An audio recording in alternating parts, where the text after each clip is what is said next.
में आप सबका स्वागत है। आज हम निर्देश तंत्र और इसके प्रकार के बारे में बात करेंगे। जैसा कि आप सब जानते हैं कि वस्तु की दो अवस्थाएं होती हैं, स्थिर अवस्था अथवा गति अवस्था। और स्थिर अवस्था अथवा गति अवस्था को किसी निर्देश बिंदु के सापेक्ष ही अध्ययन किया जाता है। अतः हम ये कहते हैं कि स्थिति और गति को परिभाषित करने के लिए निर्देशांक निकाय की आवश्यकता है। अब आप कहेंगे कि वो निर्देशांक निकाय कौन है? तो ये जो निर्देश तंत्र है वही निर्देशांक निकाय है।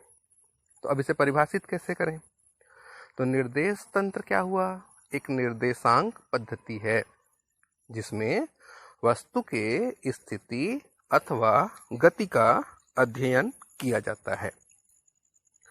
निर्देश तंत्र दो प्रकार के होते हैं। पहला जड़त्वीय निर्देश तंत्र और दूसरा अजड़त्वीय निर्देश तंत्र। जड़त्वीय निर्देश तंत्र वह निर्देश तंत्र जिसमें जड़त्व का नियम यानी कि न्यूटन का नियम लागू होता है। चूंकि जड़त्व के नियम को गैलीलियो का भी नियम कहते हैं, इसलिए इस निर्देश तंत्र का एक नाम गैलीलियो निर्देश तंत्र भी है। जैसे कि जड़त्व के नियम से आप सब जानते हैं कि यदि F का मान शून्य होगा तो सूत्र है बल बराबर मात्रा गुणित त्वरण से। चूंकि मात्रा का मान शून्य नहीं हो सकता तो F बराबर शून्य होने पे A का मान शून्य होगा। इस प्रकार आप ये कह सकते हैं कि जो जड़त्वीय निर्देश तंत्र होता है उसमें त्वरण शून्य होता है। तो इसके प्रॉपर्टी भी लिख सकते हैं आप, इसके गुण लिख सकते हैं। कैसा? पहला हो सकता है इसमें जड़त्व के नियम लागू होते हैं, दूसरा ये एक समान वेग से गतिशील होते हैं, और तीसरा इस निर्देश तंत्र में त्वरण शून्य होता है। अब दूसरा होता है अजड़त्वीय निर्देश तंत्र जिसमें न्यूटन के जड़त्व का नियम लागू नहीं होता। इस प्रकार से इसके भी बारे में आप कहें तो इसके पहला इसका प्रॉपर्टी हो सकता है कि इसमें न्यूटन के नियम लागू नहीं होते, दूसरा ये त्वरित गति करते हैं, और तीसरा इनके वेग बदलते रहते हैं या परिवर्ती वेग से गतिशील होते हैं। तो अजड़त्वीय निर्देश तंत्र के कुछ उदाहरण से आप समझ सकते हैं जिसमें न्यूटन के नियम लागू नहीं होते।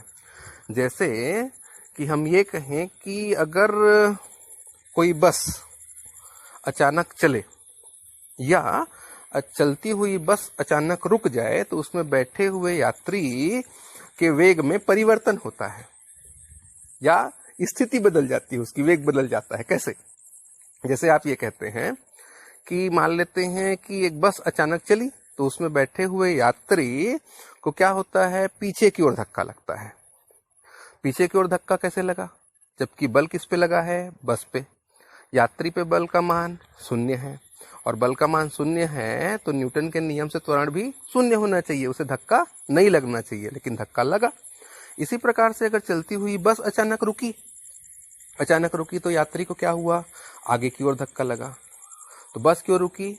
जब बस पे बल लगा, यात्री पे बल शून्य है, फिर भी उसमें त्वरण आ गया। इसी प्रकार से वृत्ति गति करते हुए आपने कई बार अनुभव किया होगा कि आप केंद्र की ओर एक बल का अनुभव करते हैं। तो इस प्रकार की जो स्थिति है उनका अध्ययन अजड़त्वीय निर्देश तंत्र में करते हैं।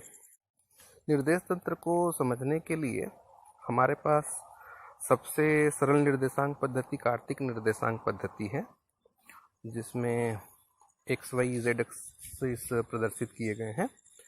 इसमें किसी बिंदु P के निर्देशांक मान लेते हैं x, y, z है और O के सापेक्ष इसका स्थिति सदिश r है। अतः r को हम r बराबर xi plus yj plus zk से प्रदर्शित करेंगे।